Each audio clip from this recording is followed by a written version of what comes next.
We've had some officials from Delta Airlines, as well as a coalition for sustainable aviation fuel here in South Central Kansas, visiting 4 different producer operations, as well as a local cooperative and 2 different biofuel refiners, just more or less talking about sustainable aviation fuel, or SAF, which is the next iteration, if you will, of ethanol or renewable fuels, renewable diesel, biodiesel, but it does come back and pertain to 2 different tax credits related to the Inflation Reduction Act, the IRA that was passed by Congress and signed into law a couple of years ago.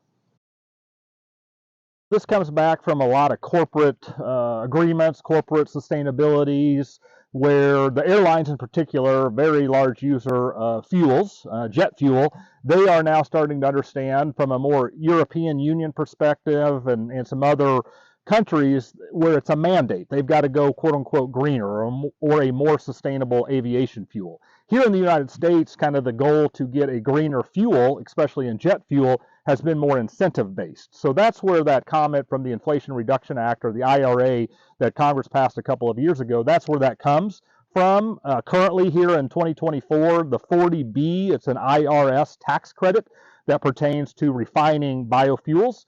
But starting January 1st of 2025, we, Kansas Farm Bureau, as well as Delta Airlines and many other aviation partners, they are looking for guidance on what the IRS is going to release pertaining to 45Z.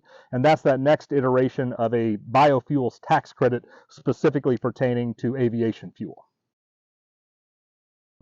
I'd like flexibility, I guess, in a carbon program. I'd like to have a little more of a details starting point. How are we going to start? Where are we going to start? What have we got from how are we going to capture what we've had before, I guess, and just how like flexibility within the whole program. How's it going to look? How's it going to work?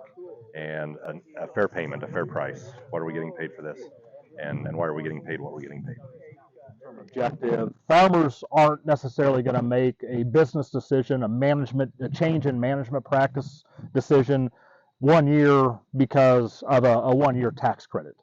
Now, if there's some certainty or predictability that over the next 3, 5, 10 years that they have the chance to increase their profitability by altering a current management practice, possibly adding cover crops to the rotation, possibly bringing animal agriculture in from a grazing management perspective, then I think there's a number of producers out there that do want to try, not only from a sustainability standpoint and kind of a regenerative agricultural movement, but more or less due to profitability. The farm economy is really hurting. We've seen this not only a multi-year drought continue, we've seen commodity prices back kind of on the lower end. Input prices haven't fallen at the same level. So I do think that there's farmers out there looking for additional income streams.